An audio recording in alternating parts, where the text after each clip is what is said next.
In this video we're going to talk about Levicki's leadership skills. It's a useful video. It's quite short, as you can see from the bottom right hand side. It's only got 12 slides. But it's very useful because it itemizes desirable characteristics in leadership. Leaders should possess certain qualities, and what this little video does is to itemize these, to bring them out and discuss them. And in that sense it's a very useful video. It's one that you should carefully consider and make your own notes and consider these various attributes that are discussed in the video. Consider them in the context of leadership and have them available for any discussions of leadership.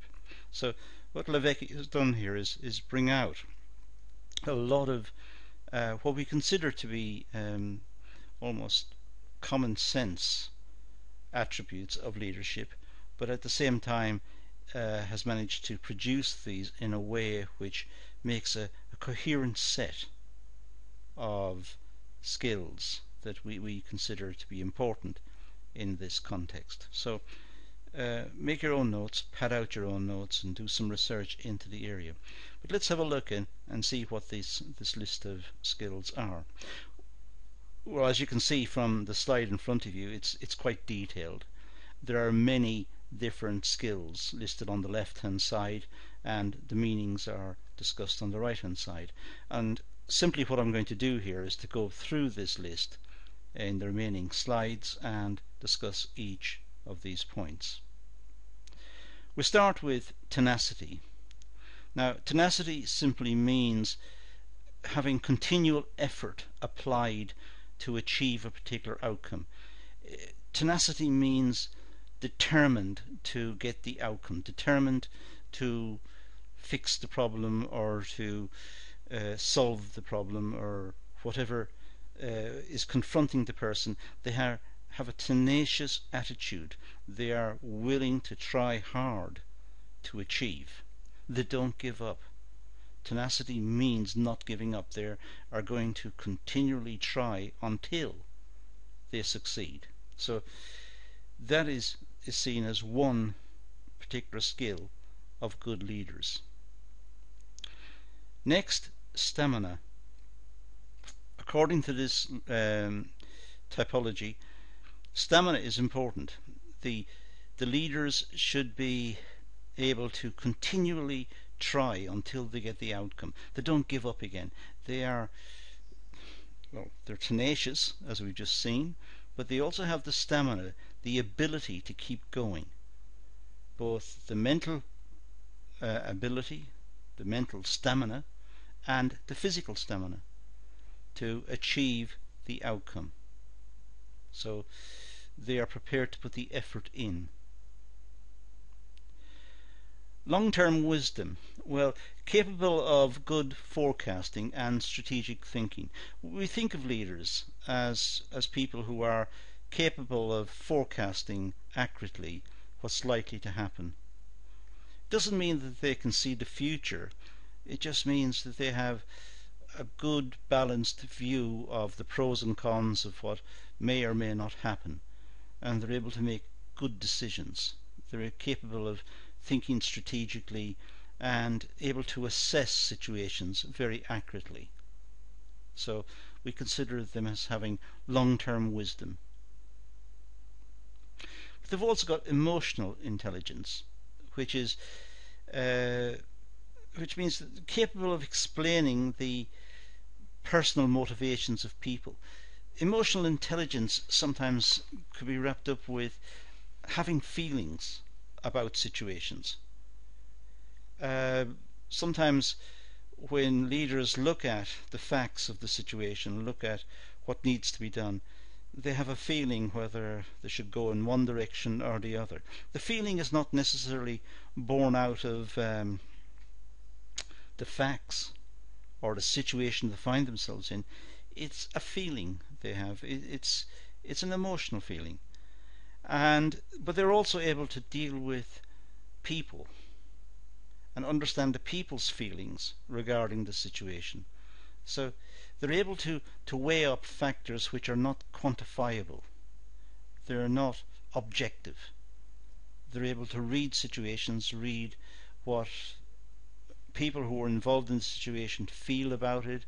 They're able to feel about the pros and cons of the situation and what's likely to be the outcome. So they have emotional intelligence. That's the term that's used. Judgment about priorities. Well, they're able to critically evaluate and prioritize the issues confronting the business. They're able to critically analyze problems. Look at what's causing the problem, or when a decision has to be made, what factors should be taken into account, what could go wrong, what will mean a good result or a poor result, and then prioritize what needs to be done, say what needs to go first and what needs to happen next, and in the event of failure, where does the organization go? Does it go back to the start, or can it pick up from a previous stage? Or it's able to prioritize. Good leaders are able to work out what needs to be done. They're able to critically evaluate circumstances and are able to prioritize what needs to be done. Equanimity. Well, it's the capacity to remain calm in the eye of the storm. In other words, equanimity means good leaders don't show a lot of emotion. They're able to coolly and calmly decide what needs to be done and then carry it forward with determination, I should say. They're able to carry it forward and able to lead people. And people get inspired by the fact that they're calm and cool and collected. So equanimity means projecting an air of confidence, of being in control. They're calm. They don't panic. They don't show emotions or confusion. They're in charge of the situation. Character. Well, having values and beliefs that lead to good decisions. They're able to make the right decision. They don't set out to hurt people or to unnecessarily damage organizations or damage people working for them, or they're making decisions that incorporate not just the feelings of those people involved, but their physical well-being as well, and trying to get solutions which will promote the interests of all in terms of working conditions, salaries, remuneration, the quality of the working environment. They're able to make good decisions that can lead people. They're seen as leaders because they can be trusted to make decisions which are fair to all the people involved, fair to the people working in the company, fair to the customers, even fair to the competitors. They're doing the right thing. They have the capacity to inspire fellowship. They have charisma and leadership qualities that inspires others to follow. Having charisma is very difficult to define. Charisma is just simply people trusting and believing in what someone says by virtue of their personality, by virtue of their personal traits. And the leaders are able to stand out from the rest because they have the confidence to project what is the right thing to do. They're able to convince others. They're able to present cogent arguments and cogent points, which brings the rest along. They listen to the points, they understand them, they trust, and they follow. And that's the idea of a good leader. It's someone who's able to inspire fellowship, inspire the workers to take certain courses of action. And there should be care for fellow human beings. Part of the trust that people have in the leader is the fact that they trust the leader to plot out courses for them to follow which are safe, which will bring good results, which will enable them to prosper, to have work, to have a decent living. They trust the leader because the leader has inspired them.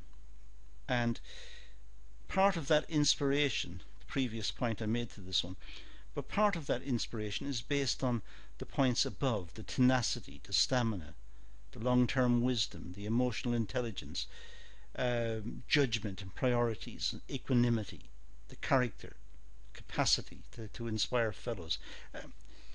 So all of these come to bear that they enable the followers to trust the leader. To trust the leader because the leader has these particular qualities, and they will care for the people who are being led. They're not going to abuse their position.